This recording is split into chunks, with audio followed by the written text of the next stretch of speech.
Just now, President Putin denied having anything to do with the election interference in 2016. Every U.S. intelligence agency has concluded that Russia did. My first question for you, sir, is who do you believe? My second question is, would you now, with the whole world watching, tell President Putin, would you denounce what happened in 2016, and would you warn him to never do it again? So let me just say that we have two thoughts. You have groups that are wondering why the FBI never took the server. Why haven't they taken the server? Why was the FBI told to leave the office of the Democratic National Committee? I've been wondering that. I've been asking that for months and months, and I've been tweeting it out and calling it out on social media. Where is the server? I want to know, where is the server, and what is the server saying? With that being said, all I can do is ask the question. My people came to me, Dan Coates came to me, and some others. They said they think it's Russia. I have President Putin. He just said it's not Russia. I will say this. I don't see any reason why it would be, but I really do want to see the server. But I have confidence in both parties. I really believe that this will probably go on for a while, but I don't think it can go on without finding out what happened to the server. What happened to the servers of the Pakistani gentlemen that worked on the DNC? Where are those servers? They're missing. Where are they? What happened to Hillary Clinton's emails? 33,000 emails gone, just gone. I think in Russia they wouldn't be gone so easily. I think it's a disgrace that we can't get Hillary Clinton's 33,000 emails. So I have great confidence in my intelligence people, but I will tell you that President Putin was extremely strong and powerful in his denial today. And what he did is an incredible offer. He offered to have the people working on the case come and work with their investigators with respect to the 12 people. I think that's an incredible offer. Missed opportunity by President Trump to firmly hold Russia accountable for 2016 meddling and deliver a strong warning regarding future elections. This answer by President Trump will be seen by Russia as a sign of weakness and create far more problems than it solves. Dana Bash, not exactly a blast by Lindsey Graham against President Trump, but you know, one Republican at least mildly criticizing, I guess. Right. The first Republican, aside from Ben Sasse, who is also a Republican senator who is not a fan of President Trump, also sent out a statement saying that this press conference was bizarre and flat wrong. The U.S. is not to blame. Jeff Flake just texted me and also just tweeted that I never thought I would see the day when our American president would stand on the stage with the Russian president and place blame on the United States for Russian aggression. This is shameful. Jeff Flake is retiring. Ben Sasse has been a longtime never-Trumper. Lindsey Graham was critical, but certainly not as critical as probably he would have been if this were a Democrat. But to your point when you came to me, so far, we have not heard from the Senate Majority Leader Mitch McConnell. We have not heard from the House Speaker Paul Ryan. I've reached out to both of their offices. We'll see what they're saying. I'm guessing they're trying to figure out exactly how to, you know, put a lipstick on this pig, frankly, and try to figure out how to, you know, explain the inexplicable. And, you know, what should happen is this should be a nonpartisan situation, that people who have a lot of support and love for this country, who have said that there is no question that Vladimir Putin and the Russians interfered in American elections, if they just saw what we all saw, that it shouldn't take very long for them to release a statement giving their thoughts, if their thoughts are going to be consistent at all. We'll see. You know, it's so interesting, Dana, because, you know, President Trump is obsessed with the idea of other countries laughing at him, laughing at the U.S. He's talked about this time and time again. He's talked about it on the campaign trail. He's talked about it as president. Oh, they're laughing at us because of bad trade deals. They're laughing at us. I can only imagine what Vladimir Putin and his cast of characters and oligarchs in the limos right now as they're on their way back to the airport. I can't imagine that they are not chuckling about what just happened. Look, he has a poker face, Vladimir Putin, but even for him, You could see it on his face, which tells you something. You could see on his face that he kind of couldn't believe that he was standing next to a U.S. president who was really just complimenting him left and right and flat out refusing to hit a softball, frankly, from an American reporter saying this is something bad. Yeah. Well, also, Dan, I mean, for Vladimir Putin, who studies a lot and has, reads a lot and has studied U.S. politics clearly, and not only that, meddled in U.S. politics, but studied Donald Trump very clearly. I mean, I just can't imagine being Vladimir Putin and actually hearing the President of the United States go back to the well of Hillary Clinton's server and the 30,000 emails and all this stuff, which he's been, like Rain Man going back to time and time again for years now. But to hear him on the world stage doing that, standing next to Vladimir Putin, I mean, with all the research Putin's done, it's got to have been a surreal moment for Vladimir Putin to actually hear him return to something he has just, it's like some sort of, it's like Rain Man going back to this thing time after time. Right. I mean, it's his go-to, the president's go-to, because it speaks to what Gloria was saying, and we cannot emphasize enough that in the president's mind, he hears Russia, he hears election meddling, he hears my presidency is illegitimate, and that's why the president does that. But you're right. Even before this press conference, Russia was winning. Russia had won. I mean, take the NATO situation with the president going after them and really splitting the alliance, and so many other examples. Russia had already won. Now, the president argues that Russia is winning because of the political tumult here, because of Mueller's investigation, but we can't let that stand. I mean, Mueller's investigation is trying to get to the bottom of what Russia did and whether any Americans were involved in it. It is not helping Russia win until and unless President Trump calls the investigation illegitimate. That is what gives Vladimir Putin a victory. Yeah, I want to go to our CNN senior international correspondent, Matthew Chance, who's based in Moscow. Matthew, you obviously have watched Vladimir Putin in a lot of press conferences. I'm wondering what stood out to you. Well, I mean, insert the sound of champagne corks popping on the presidential plane flying back to Moscow later on today, because that's exactly what's going to be happening, symbolically at least, because that was an absolutely extraordinary display. Even Vladimir Putin, who came to this meeting, this summit in Helsinki, knowing he'd already won, knowing the fact that a summit was being held was already a political victory for him. He'd basically been invited to this summit to speak one-on-one with the President of the United States, despite the fact that he hadn't changed any of his behaviour. He hadn't even apologised for any of the behaviour that has been described as malign activity across the world, from Ukraine to Syria to MH17, the shooting down of that civilian airliner, to the Novichok poisonings in the United Kingdom recently, which was, by the way, on President Trump's watch, to use his phrase. He didn't have to change any of that behaviour. And more than that, he got a pass for it. He got a pass for all of that activity from the United States president. And that is absolutely extraordinary. And I think it's something that even Vladimir Putin, flying back to Moscow this evening, and all the oligarchs in Russia and all the other politicians in that country will be celebrating and chuckling and, again, toasting President Trump this evening.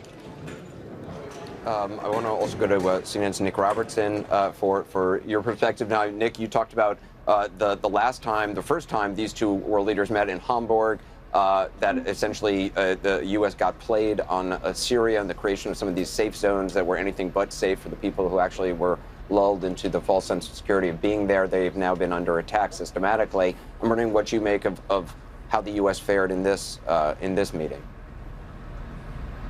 Anderson, look, I think you've utterly dissected it on point, on message. I mean, last time President Trump was played on Syria, has been played on everything here. I mean, the idea, as John was saying, that Russia could be some part of the investigation into its own malfeasance if the United States just sort of hands over Bill Browder in advance of that. Just ridiculous. The idea that Russia could be the benefactor for all those Syrians that, along with Assad, it's been starving them out of these villages and towns. They haven't just been bombing them, they've been starving them out. That's why these people have been forced to flee. The idea that he could essentially hint to the Europeans that I can help you with your Syrian refugee problem, he's been helping create that Syrian refugee problem. But I think the bigger point that I try to look at the moment is to look forward to what does this really mean. When President Trump left the White House last week, he said that NATO was going to be tough, that Britain was going to be tough, and that it would be easy when he met with President Putin. None of us had any idea what he really meant. He absolutely ripped a hole through all his European allies at NATO, tearing them apart, Angela Merkel onto Britain, undermining the British Prime Minister. And he comes here and gets a football from President Putin that he says he'll give to his son. For his European allies right now, one can only begin to imagine their level of concern. The indication from this will be that President Trump will go on his own path, be it on Crimea or on Syria or whatever it is, without looking to them. It does seem at the moment that their concerns must be manifold and magnified by everything that they will have heard at this press conference today. Anderson? Yeah, Christian, I mean, interesting to hear the Matthew Chance talking about the idea of the Russians, popping champagne on the way back. Yeah. Look, going back to what Dana said about Jeff Flake's tweet, that never in his wildest dreams could he have imagined an American president saying and doing what he did. Standing right side by side his principal adversary right now, who's just been indicted, at least his military intelligence, 12 of them have been indicted in thoroughly, detailed indictments returned by 16 American citizens. This is not just some sort of authority who's done this. That's exactly the words that came out of Russia the other day on Russian state television. A Russian said, "Never in my wildest dreams would I imagine the president of the United States doing Vladimir Putin's work for him as he has done." And she was referring to what had happened in Britain and in Brussels and this beating over the head of allies. And we've said it over and again. President Trump feels more comfortable beating up on allies than beating up on foes. He feels more comfortable cozying up and sucking up to foes. Who knows why, but it's absolutely clear that he does not believe in alliances. He does not believe in the liberal world order of peace and prosperity that the United States has birthed and midwifed for 70 years and led. And this is going to be what all the allies are thinking now. Did President Trump come here to expand and solidify American world leadership, or is Brussels, London, Helsinki the death knell for the moment of American leadership? Jeff Zeleny is joining us as well. Jeff? And I've been talking to some White House officials, and one senior White House official who's actually back in Washington watching this sent me a text. How bad was that? They are watching this and viewing this. A Republican who is close to and friendly with the White House says this: "We now know why he wanted to meet one-on-one." So these are the early reactions. And the worry from the White House is the president and his team are flying back to Washington now. They'll be in the air, for some 7 or 8 hours, unable to spin this. But there's very little spinning of this. We heard from the president's own words what he was saying there. And I think the most extraordinary thing, I can't remember the number of Trump rallies and speeches I've heard where he has always said that they wanted Hillary Clinton to win the election, that Russia wanted Clinton to win because he would be tough on Russia. We heard from Vladimir Putin's own mouth when Jeff Mason of Reuters asked the question, "Did you want Trump to win?" He said, "Yes, I did." I want to go to Michelle Kaczynski for some reaction from the State Department. Michelle? Yeah, well, that reaction is typically, and especially extraordinary in this circumstance, no reaction at all. We couldn't get any reaction from the State Department on Secretary of State Pompeo's meeting that he had privately with the Russian Foreign Minister, Sergei Lavrov. Now, after this press conference, we asked the question directly, is Mike Pompeo okay with this? No response. Pompeo then on location is faced by reporters asking questions specifically, is the U.S. going to be okay with Russia playing a role in interrogating suspects in this Russia probe? Pompeo said each president said his piece. I'm not going to take any questions. So here you have Secretary of State, known in the past for his tough views on Russia, along with the National Security Advisor John Bolton, much, much tougher than President Trump has been on any of this. And here he is refusing to say anything about it. In fact, it was particularly poignant this morning when we heard from President Trump, and then before that he was tweeting about witch hunt and fake news, and that it was the fault of the Mueller investigation, why relations are so bad between the U.S. and Russia. Well, Mike Pompeo, during his confirmation hearing, he was asked, do you feel that that's why relations are bad? And he said definitively, no, that's not why. It's because of Russia's bad behavior. But after this, as he's traveling with the president, he chooses to have absolutely no reaction, nothing to say, nothing from the State Department. I think it's also striking that Hillary Clinton, probably without knowing it, had almost a pre-buttal to this when she tweeted yesterday, do you know, President Trump, do you know whose team you're playing for? And today, President Trump himself did not seem to know the answer to that question. Yeah, I mean, they're certainly sharing the ball, and they did on that stage. Let's go to Manu Raju for some congressional reaction as we continue to monitor what, if anything, Republicans are saying from Capitol Hill. Manu?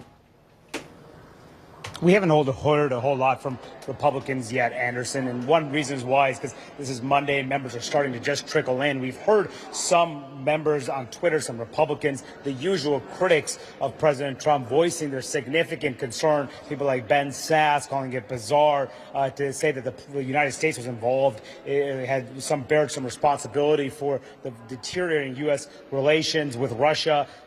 Jeff Flake, the retiring senator from Arizona, calling it shameful. But by and large, most Republicans have not said a whole lot. Darrell Issa is right here if he wants to weigh in. Sir, Mr. Issa, what is your reaction to the president throwing cold water on the U.S. intelligence community's assessment that Russia was behind the interference in the U.S. elections? I think just last week, in these very halls, we saw an example of the FBI not being trustworthy. We saw the downgrading of Hillary Clinton's criminal activity, the words being changed on Peter Strzok's own computer. So for the president to cast doubt is not unreasonable.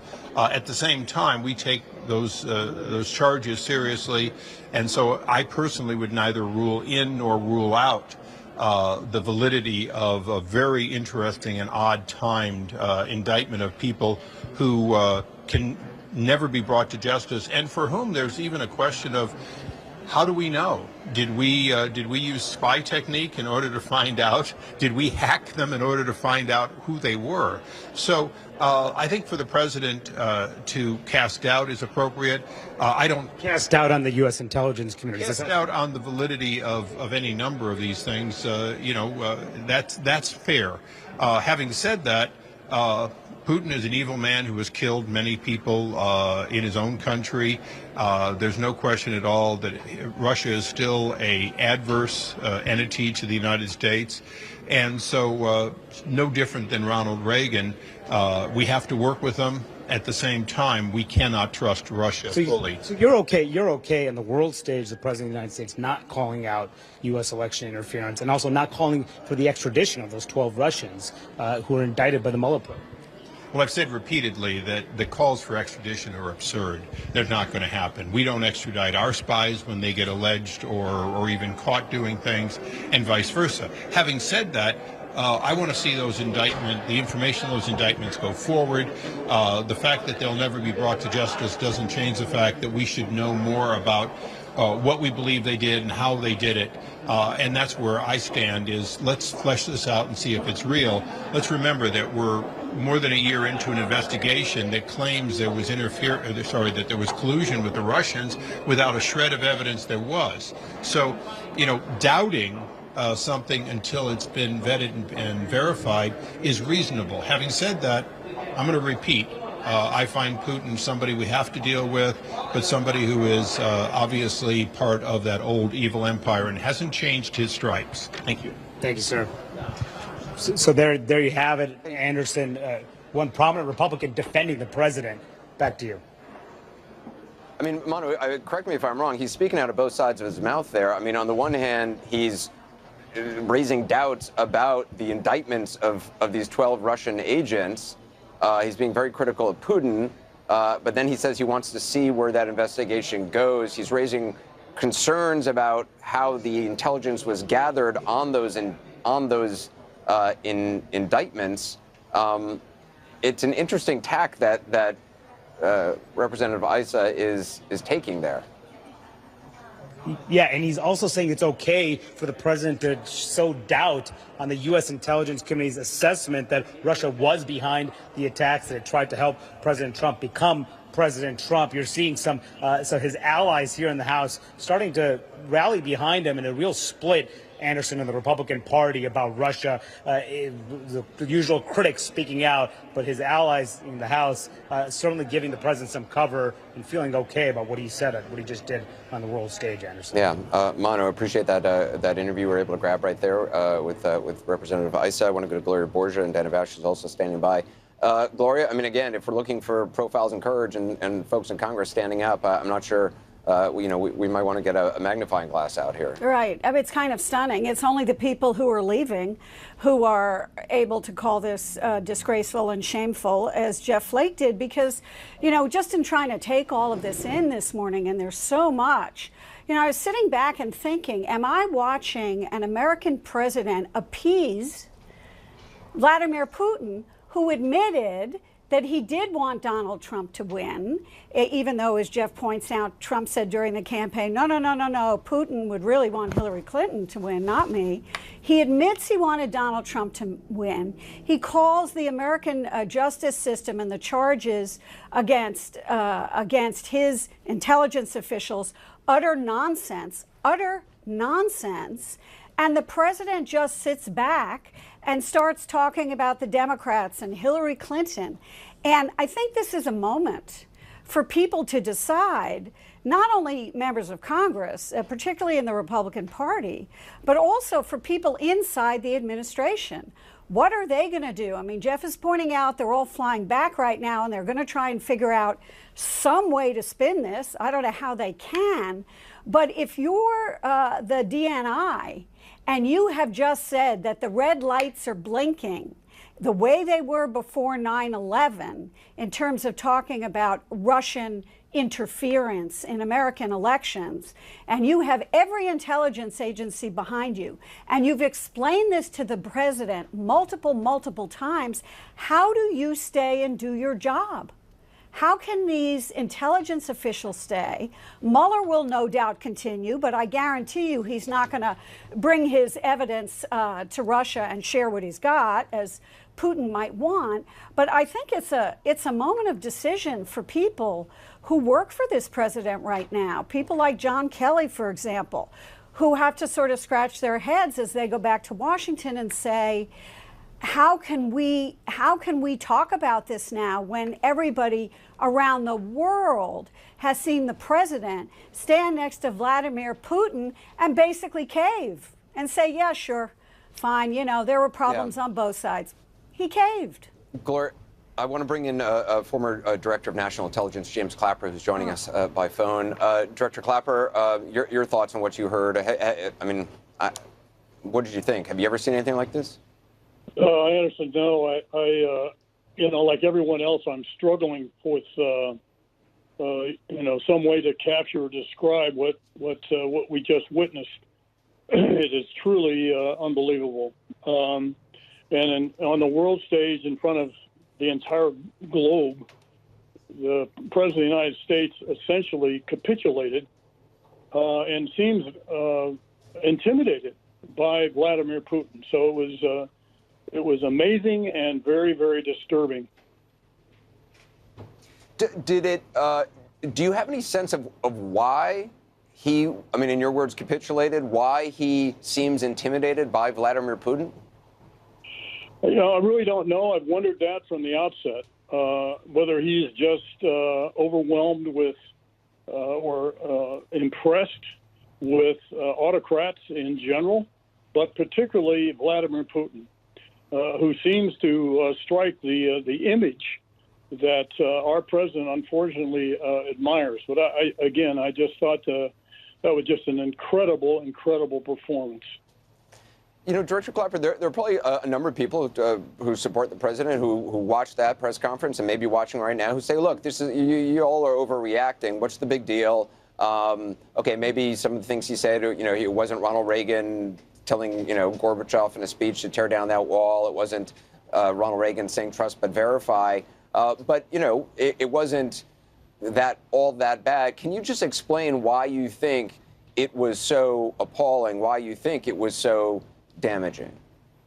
Well, here you have an arch enemy of the United States, Vladimir Putin's personal animus towards our country and everything we stand for. And he has got to be celebrating on the way home to Moscow. I mean, this is an incredible capitulation. And here he was determined to undermine our election and undermine our basic system. And he has to be, you know, displaying the big V right now with the President of the United States on a world stage like that, basically thrown in the hat to Vladimir Putin. It's just incredible to me that he did that. It's interesting, Director Clapper, because Donald Trump as a candidate, and certainly even as a president, has prided himself on his quick analysis of people, that he's able to get the measure of a man or woman very, very quickly and act accordingly. He talked about that in ahead of the meeting with Kim Jong-un, that he would know within the first minute or so. Has he misread Vladimir Putin? I don't think it's that so much as, well, he could have, is that he just is very reticent about direct personal confrontation. So just as he did in the UK with Theresa May, badmouth her in an interview, but yet when faced with a personal confrontation, a personal engagement, he won't do it. And it's even worse when it's our arch adversary, Russia, and his opposite number, Vladimir Putin. So I think it has more to do with his, while he likes to project the image of being a tough guy, he really isn't. I want to bring in our Chief National, Director Clapper. Thank you very much for talking with us. I think we'll be talking to you throughout the day.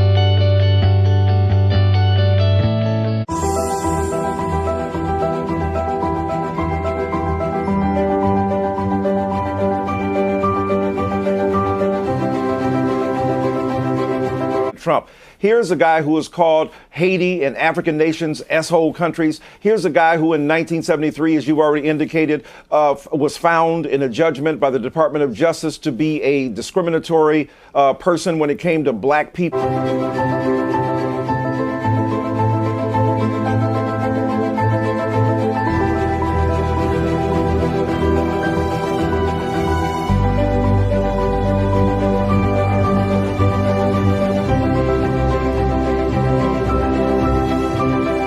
The Central Park Five, he called for their death, and even after they were exonerated, he still said it was outrageous. The reality is that we're talking about Neil deGrasse Tyson. He looks at stars, he looks through telescopes. Is he an astrophysicist?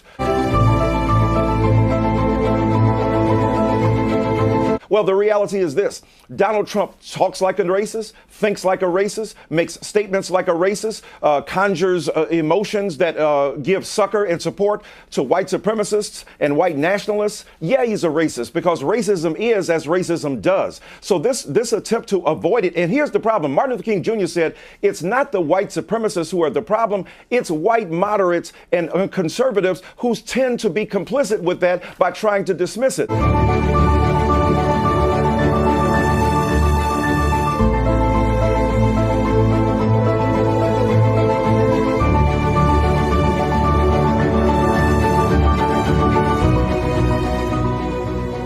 That's part of the problem we're confronting here in America. And until white folk like you can stand up and find your spine, you will continue to be complicit in the racist animus of this country.